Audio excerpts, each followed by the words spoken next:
Welcome to the Couples Academy app.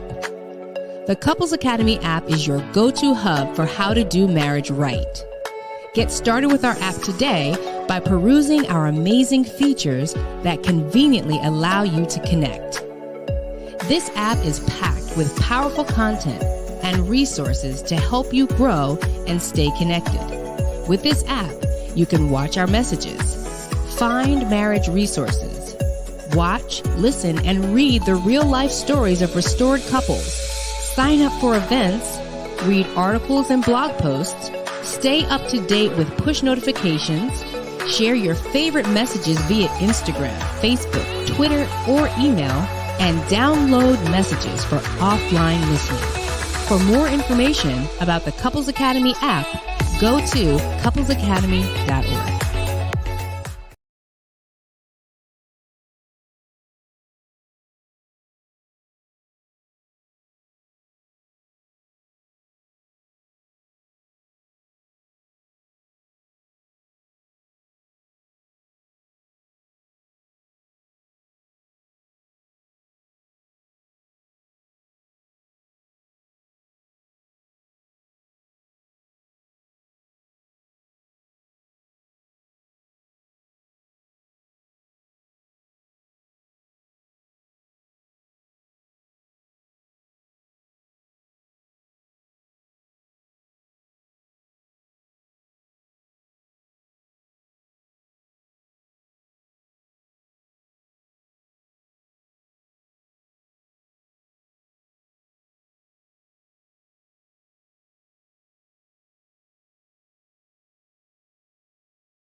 Hello. So, my name is LaKeesha Hines. You are watching SOS, Saving Our Sex Lives One Bedroom at a Time.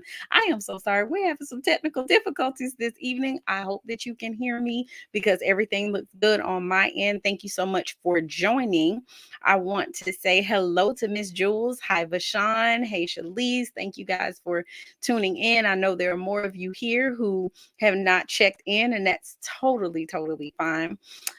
Guys, we are so excited about all of the new shows that are here and the Couples Academy app, where you're just getting so much information. You're staying connected with us in so many different ways. Now we are absolutely loving all of the support that you guys have given us, and it has just been overwhelming, especially with the changes that took place and all of the things that the enemy was trying to do. We have to stand against. We have to stand up. We have to stand firm against everything that the enemy tries to do. So I want to say thank you. We all want to say thank you for your support.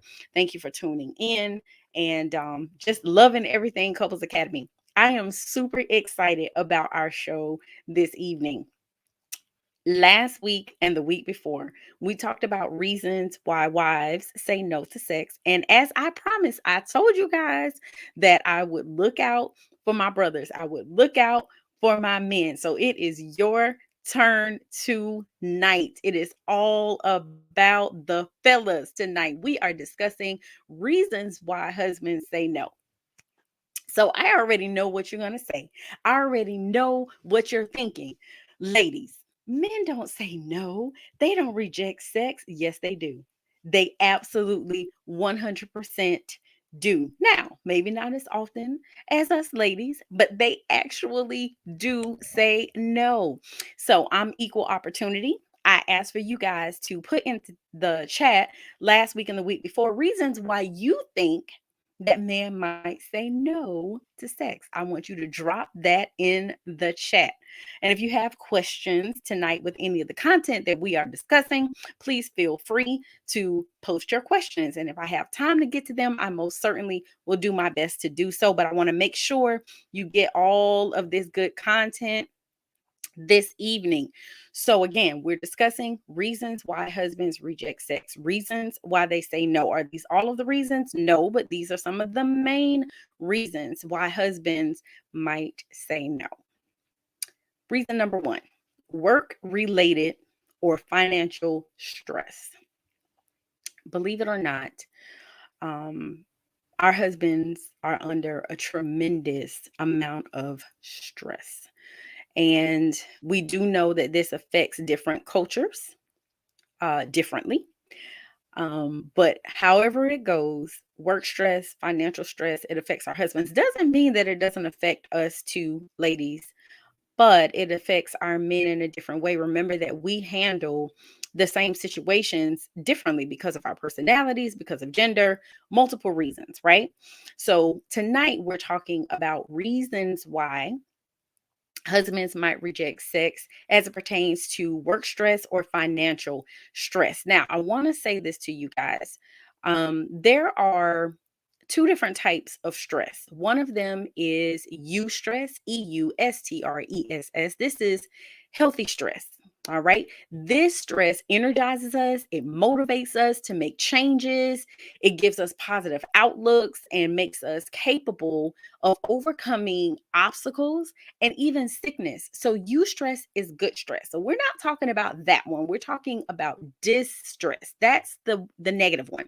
That one negatively affects us, and it has the opposite effect of eustress, right? Because eustress has a positive effect, distress has a negative effect. So stress in and of itself is not bad. It's our response to stress that could be problematic. So men have a tendency to express stress less than women. A lot of times they might find it challenging to articulate different emotions that they're experiencing. And there could be a shortage of finances at home. There could be a lot of pressure at work. And then, whereas a woman might respond outwardly, share her feelings and emotions and her thoughts, a man might turn inward with secret worry, and it could even lead to him withdrawing sexually from his partner. This could be his way of attempting to deal privately with his pain and his sense of responsibility, because when husbands become husbands, and especially when they become fathers, there's a certain weight on them, pressure on them to take care of their family, to take care of their wives and their children. And so it can cause there to be a tremendous amount of responsibility and stress, and causes them to go harder at work. And this requires a lot of patience and understanding by us as the wives. So it's true that men often do not reject sex, but we're talking about extreme situations. And again, we're also talking about different personalities too, right? Some men respond in an opposite way where they might want more sex because they're stressed out. So they may be interested in sex still, but it may be a different type. So it may go from wanting um relational sex to get this stress off of me sex, if you know what I mean. So it may not be all of the caressing and the passion and the kissing and the everything that you're accustomed to. It may turn from that to being a little bit more aggressive, quicker. And again, just kind of, I just need to get this stress up off me and up out of me. Okay, so you have to have conversations with your spouse about what it is that they need when they are dealing with work related stress or financial stress. So I told you, I'm never going to give you just problems and not give you solutions, right? So, some of the things, ladies, that we can do to support our husbands if they are dealing with a tremendous amount of work related or financial stress is one, we want to become a constructive outlet. You need to listen, give your partner your undivided attention, really, really focus on what it is that they're saying when they are ready to share. Don't interrupt when they're sharing. And also, this one is probably most important about being a constructive outlet. You do not want to offer advice unless it is solicited. It is extremely important that you do not offer advice unless it is solicited. In other words, let him ask you for advice. You want to offer support. Okay. Show engagement again in what they're saying. Don't just stare at them with, this blank look on your face, this blank stare or a fixed stare. You want to say some supportive things and use supportive language. You want to empathize and sympathize with them, but do your best to not compare your stress to your spouse's stress. For example, if they say, man, I had a rough day today. Your response should not be, oh, you think your day was bad. Listen to what I had to deal with. That doesn't help anything. And remember, stress endurance is not a competition. We're not comparing battle wounds or battle scars or stress levels, right? It's stressful for both of you. Both have stressful jobs if you're working. And if you're not working and you're a stay-at-home mom, that's stressful too. So you both have stress, right? But give your husband an opportunity to vent about his day or share about his day and offer support. And I know it's not always easy to give that on demand support, right?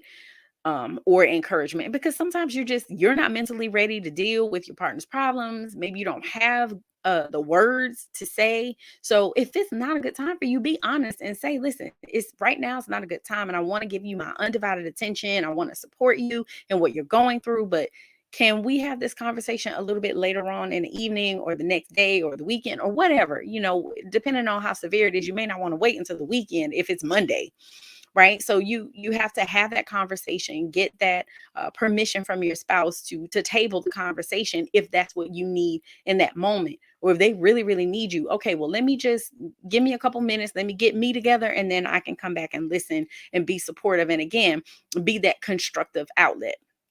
The important thing is to leave the door open for further conversation, right?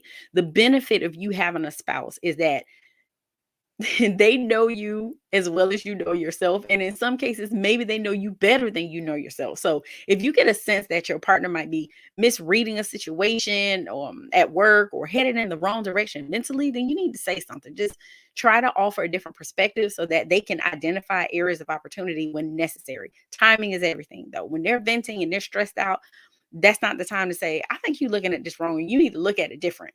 Allow them to get it all out. Allow them to share what they need to share. And then when they open the door for you to give feedback, then that's when you do it. Okay. So again, be a constructive outlet, offer support, reflect.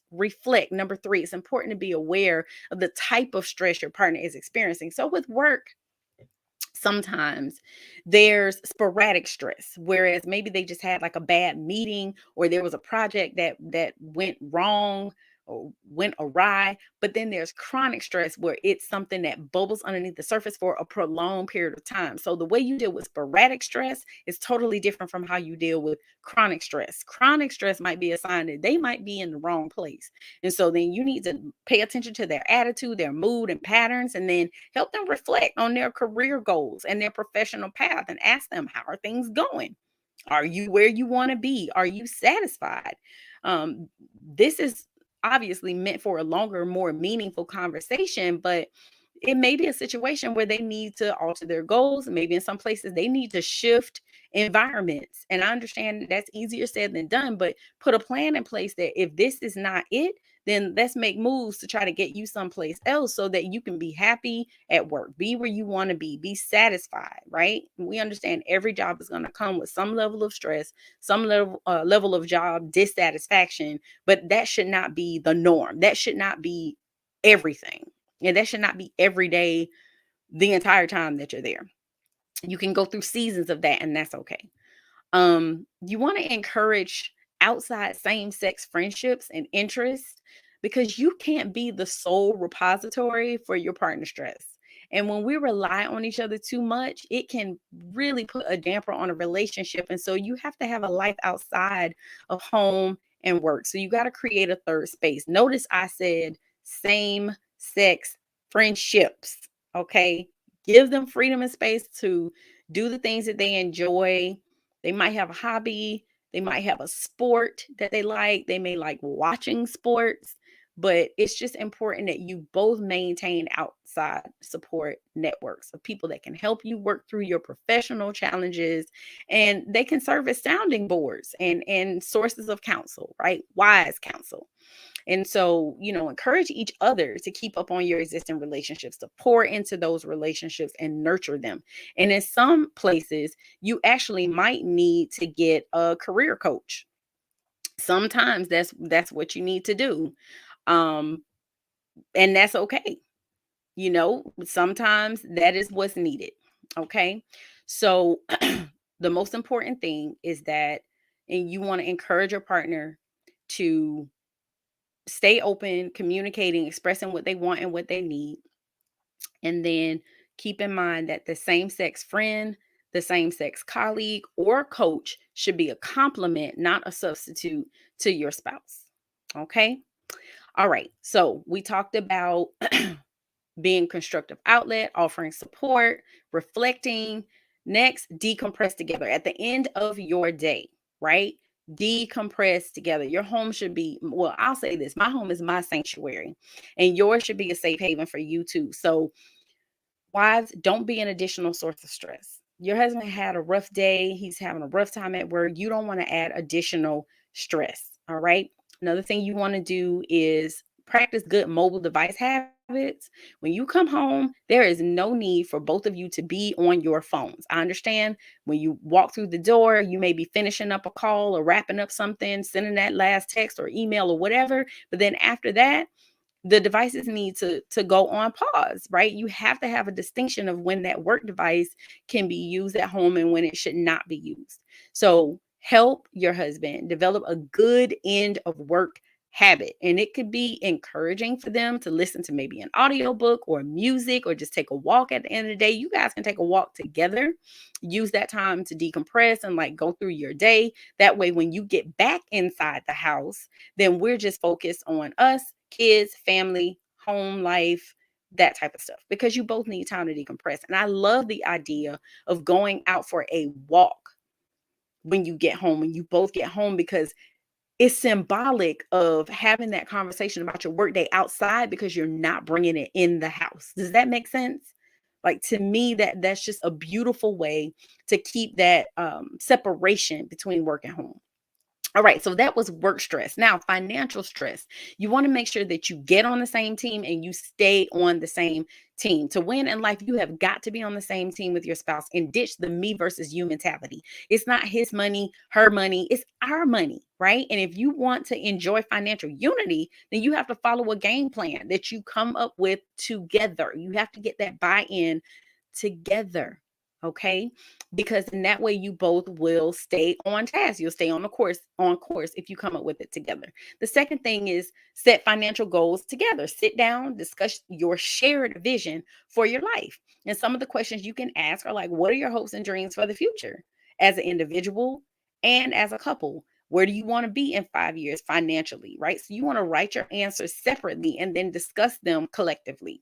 And so once you discuss your vision for the future, then you want to look at specific goals that you can set to accomplish your dreams. You want to break down your goals into manageable chunks that are realistic and trackable. And this is something obviously that, here at Couples Academy, we can walk you through.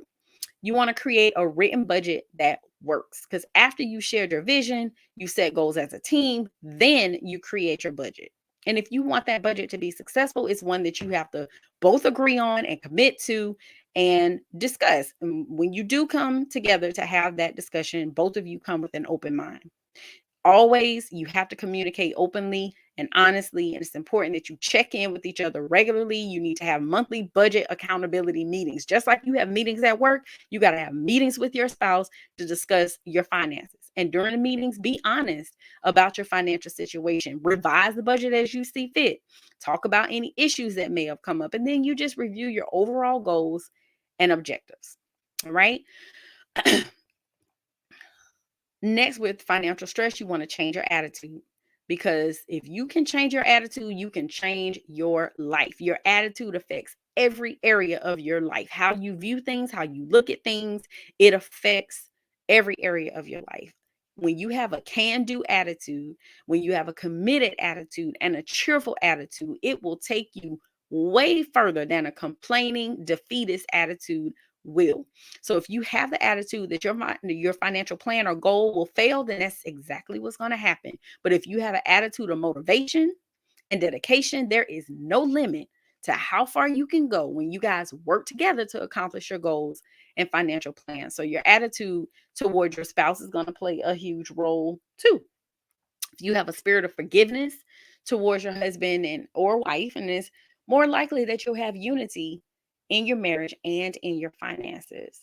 So forgiveness is across the board in every area. Is so important. And then lastly, with financial stress, you want to learn how to compromise. Compromise can be your best friend. You guys are probably totally different people, right? We know opposites oftentimes do attract. So it's important that you learn to appreciate each other's strengths and discuss each other's differences.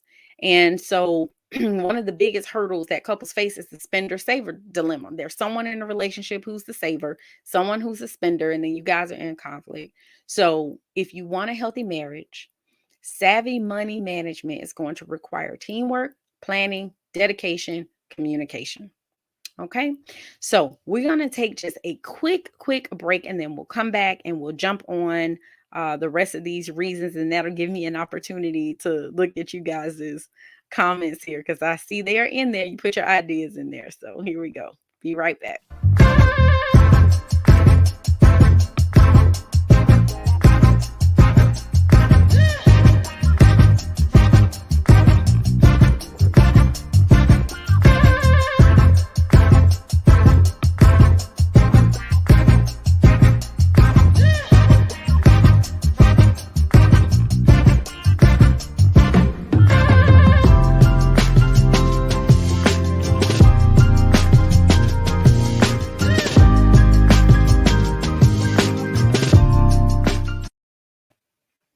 All right, you guys, welcome back. Welcome back. We're talking about reasons why husbands might reject sex or say no to sex.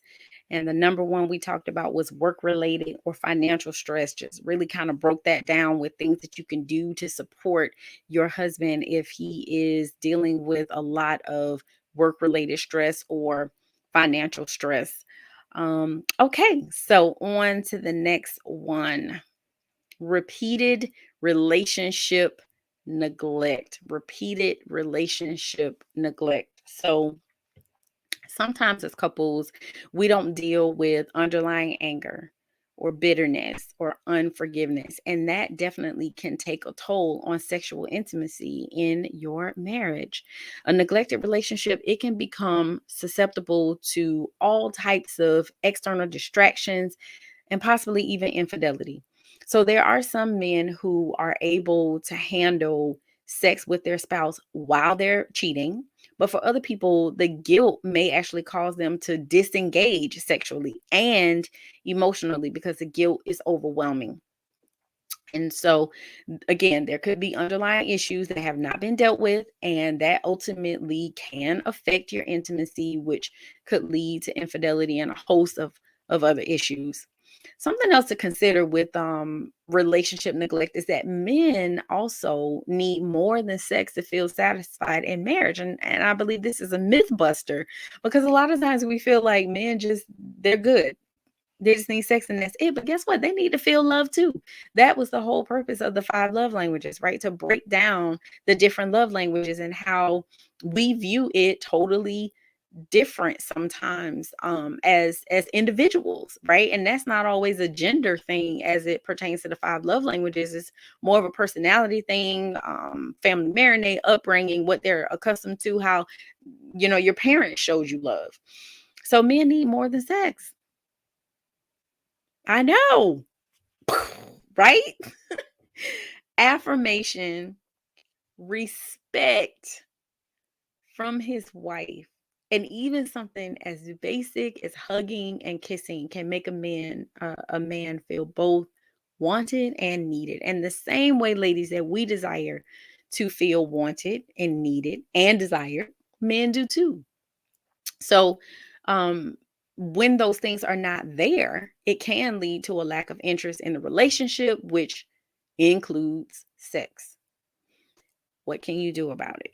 One, don't be a victim. Do not play the victim card. It's counterproductive. It can cause you to be more accusatory and then fall back on the blame game. You spend all your time or most of your time and energy telling your partner what they did wrong or how they hurt you. That could put them on the defensive and then cause them to distance themselves even further. So don't be a victim. Don't play the blame game. Look at underlying causes for the behavior. Spend some time thinking about what might have sparked the issue or the behavior in the first place. Like if you were not dealing with this issue before and then now you are, you can try to trace the change in their behavior back to a specific event. And with that, if you're able to identify or pinpoint something, you can say with some level of certainty that your partner's just going through a rough patch. But if they're emotionally unavailable and that's just how they operate, then changing their behavior is going to be more difficult. And in a lot of ways, it may seem or feel impossible, or even be impossible if that's who if they are, and they're not willing to change. So if the behavior is situational, I mean, your chances of mending a relationship are far greater than if you're dealing with someone who is just emotionally unavailable naturally. All right. So don't be a victim. Look at the underlying causes. Be proactive. So it takes two to make the relationship work. And so while the neglect may be coming from your spouse, it's not a good idea to just sit back and wait it out. Oh, eventually it'll get better. Oh, they'll change. But if you're not doing the work, you're not discussing it, you're not talking about it, you guys are not putting plans in place, then it's not going to change. It's not just going to miraculously happen. Sometimes people don't even recognize their own behavior. So if your partner doesn't realize that they're being neglectful or hurting you, then you'll probably never see a change because they don't even know something's wrong. Remember, you can't hold people accountable for something that they never knew was an expectation. You can't expect them to change if they don't realize that there's something that needs to be changed. And then, of course, you always want to make arrangements to spend quality time together so you can talk, just enjoy each other, have fun together, so that you can address these issues. In extreme cases, you might need to seek professional help. And even if it's not extreme, if you've been trying on your own to try to work things out or to fix the issues and it's not getting better, then you may need to reach out to Couples Academy because you might need a trained professional to facilitate some constructive conversations with you guys, give you different perspectives, and give you guys a safe space to express your feelings. And then you're going to get an unbiased third party who can identify the emotional neglect. And then a lot of times your spouse is more susceptible to hearing it and making amends when they get it from someone else and not you. Lastly, be patient. If you've had issues that took months or years to develop, then it's not going to be resolved overnight. It's just not.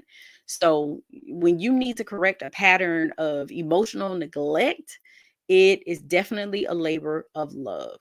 And so you're trying to get your relationship back on track. It's going to take hard work, patience, and time.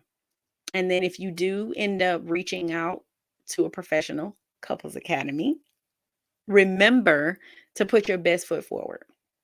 And you have to trust the process. 100% trust the process. Okay. So, man, guys, this time goes by so fast. This is so crazy to me that it is after 9:30. I decided to go a little bit longer because of the technical difficulties, right? So I do want to get into one of these hot topics tonight. So, one of the reasons why a husband might say no to sex, why he might reject his wife, is because of too much porn or too much masturbation. Now, I want to be very, very clear in what it is that I'm saying to you.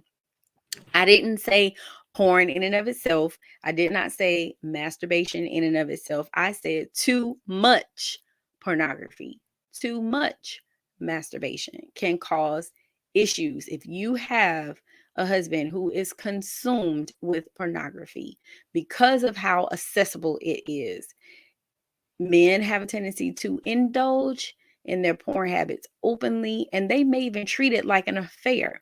So if you have a husband who abuses porn, they can become dependent on it for arousal, and it can affect their interest in relational sex, right? Sex between themselves and their spouse. And it can also affect their sexual intimacy with a live partner, because it can create these unrealistic expectations. It can cause boredom or lack of interest in the wife, because the wife clearly is not going to always be able to measure up to what he's watching on the screen. So, if the obsession with pornography is accompanied by masturbation, a man can become addicted to the intensity that the sensation produced by his one man show, and it can grow. He can grow to prefer that over having to learn how to relate to and satisfy his wife. And so the problem that happens with too much pornography, too much masturbation, the two used together, is that it can create a sense of selfishness and not selflessness, because it's all about your satisfaction, your pleasure. And when you're by yourself, you don't have to think about anybody else. You're just thinking about you. So then to try to translate that into engaging in sexual activity with your spouse, it doesn't always translate, because you're still focused on yourself and pleasing yourself and your pleasure and not that of your spouse. So, what can we do about it? Number one, try not to judge. I know it's hard. I know, because when your husband is using porn, I'm not saying ladies don't, but remember, we're talking about men tonight. So, if your partner, your husband is using porn, it can be harmful. It can be hurtful to you. And I know that. So, the very first step is to talk to them about it, but without being judgmental. Remember, you want to always be real, raw, but not rude. Okay. Let them explain, like ask them, what do they like about it? And then you need to be calm and respectful as you listen to what they have to say. Maybe there are things that they want both of you to try, or maybe they're watching porn because they're bored, or it's just out of habit. Sometimes it may not have anything to do with you, and it was something that was going on before you got married, and it just continued on into the marriage. Share your feelings. Remember, even with the ladies, the last 2 weeks, communicate, communicate, communicate, right? So you definitely want to share your feelings calmly and clearly. Articulate why you feel the way you do about porn, but do it in a loving, judgmental way. You don't want your husband to feel like they're being attacked or blamed, or like something's wrong with them because they enjoy. And then, of course, if you guys are unable to resolve it on your own, then give us a call. Go to counseling, reach out to someone who can help you. Call me. I'm here for you. I got you. All right.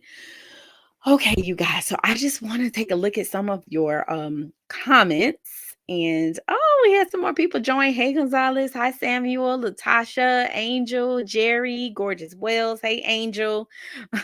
You said that makes sense. Okay, I hope so. I hope it does make sense to you guys. Hopefully, all of it does. All right, so we are actually out of time for this evening. Again, I can't believe how quickly it goes by. But next week we will continue the second part of this. We will continue on discussing reasons why husbands say no. I love your ideas that you guys dropped in here. And join me next week as we wrap this up. And then, oh my goodness, you guys, after we move from reasons why people say no, I'm going to give you tips on getting both to say yes. So join us next week, me, Couples Academy, all of us for all of our shows. Definitely, we would love to see you as always, and we appreciate you guys so much. I look forward to seeing you next week, Tuesday at 9 o'clock, or maybe even on one of the other shows. Again, thank you so much. You guys have a wonderful, wonderful night. Bye.